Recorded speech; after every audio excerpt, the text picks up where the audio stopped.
Talk and Grow. This video is about the Glo Pals. If your child doesn't have very many words and isn't quite talking yet, then this is a great toy to add excitement and encourage them.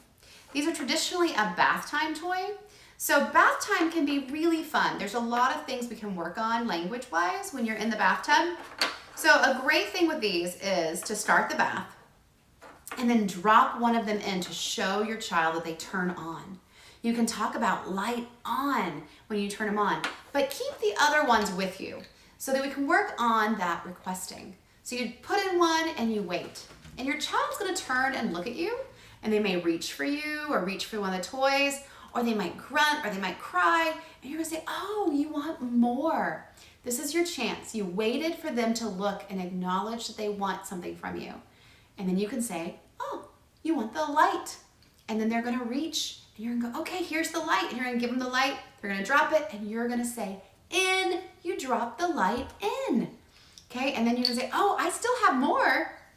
And they're gonna turn and they're gonna reach again, and they're gonna ask for the next one. Their reaching is them asking for you. If they don't have the words yet, they might reach. You can say, oh yeah, you want another light. This is the light. And you give it to them and they drop it and you say, in, you dropped it in the tub. Last one, and they're gonna get the next one. You're gonna reach, you're gonna give it to them, and they're gonna drop it in. That whole time you're modeling that word light, and you're saying, here's the light. And they may not say anything, they may try to say it. They may say ah, or e, or I, and then you can give it to them. If they do produce any sounds, big celebration. That's super exciting and that's wonderful. The Glo Pals have so many different features that you could use. They have these little light up faces, or these faces painted on the cubes that when you put them in the water, it shines up on the tub.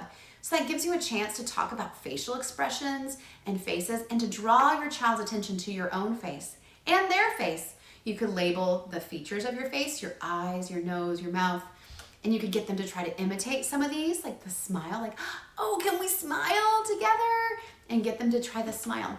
Imitating facial expressions and getting the child to tune into your face is a great precursor skill for them to begin to imitate sounds and words from you. Because it really helps a child to look at the person who's talking and to imitate what their mouth is doing. So if you're working on a little word like block, because this could also be called a block, you could do ba, and if you hold it by your mouth, the child will also say ba, and they'll see your lips move, and they may try to do that too. That's a big strategy that I use when working on with kids on speech, is that they imitate exactly what my mouth is doing, and they look at the same time. Eye contact can be hard to get from little guys. They are fast and quick, and they're constantly shifting, so we have to follow their eye gaze. If they are looking down at the tub and looking in the bubbles, you need to figure out what they're looking at. You can see if they see the bubbles, you might talk about the bubbles, because what they look at is what they're thinking about. So if they're not looking at you or attending to what you're saying and doing, they really aren't hearing you too much. So you want to be able to know that they are hearing you by occasionally looking at you and you getting them to draw in to hear what you're going to say. And the best way to do that is you could even pick these back up out of the tub and do it again. You can say, oh, I have the lights. Do you want another light? And they put it back in. So you can take them out and in and go back and forth with that. And by using the same language over and over again and being really repetitive with that, it really helps them to learn those key words of light, on, off, in, out, to learn their body parts. You could sing the head, shoulders, knees, and toes song while you're in there. That would be a great way to work on some body parts. While you're playing in the bathtub or with these in a sensory bin, you should be aware that this is a very sensory experience. There's light compared with darkness. There's different colors. You're in water if you're in the bathtub, or if you have a big sensory bin and you filled it up with water, their arms are in there. And when they're that physically involved in something, sometimes our little guys, they can't talk because they're too engaged in what they're doing. So your whole goal is to continue to comment and describe. A lot of times it feels silly because it feels like you're talking to yourself, but your child is hearing you.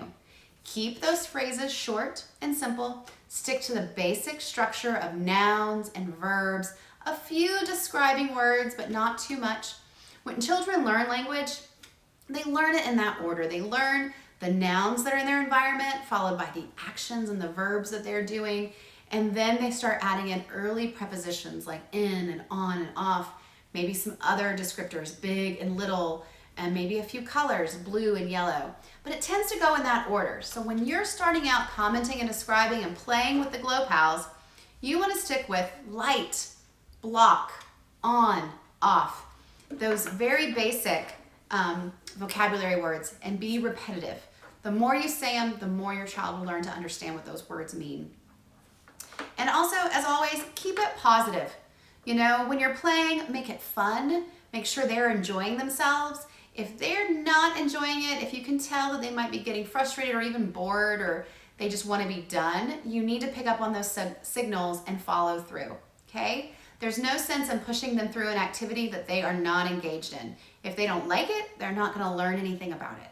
So that's why with these toys, I feel like I can't get my own kids out of the bathtub when they have the GloPals in there. They want to play with them forever until the water is cold. So what is a beautiful thing about these is when you take them out of the tub, they turn off and they're all gone. So it's not something that has to go away and takes forever. You can just remove the lights and say, oh, that means time's up from the tub. And then we have to finish our bath and get out. And that tends to actually work pretty well in my family. So I hope it works for you too. And I hope either if your child loves the bath, then maybe they love it more. Or if they're not a big fan of the bath, this could be a way that they learn to enjoy it and be in there a little bit more. Overall, you know, there's different ideas to do with these. I have a little rainbow xylophone I made with just, it's food coloring and water. And by filling it with the different levels, they make different sounds. And your child can play with that and listen and make music and learn about the different sounds. I also made little light boxes. I stole my daughter's lunchbox containers. And if your child is young, you can make a sensory bin with these and turn them over. And they could play them with like little cars or something and they light up. The key with the GloPals really is to have a room that's a little bit darker to where you can turn the lights off and then they really glow and you can see how bright they are.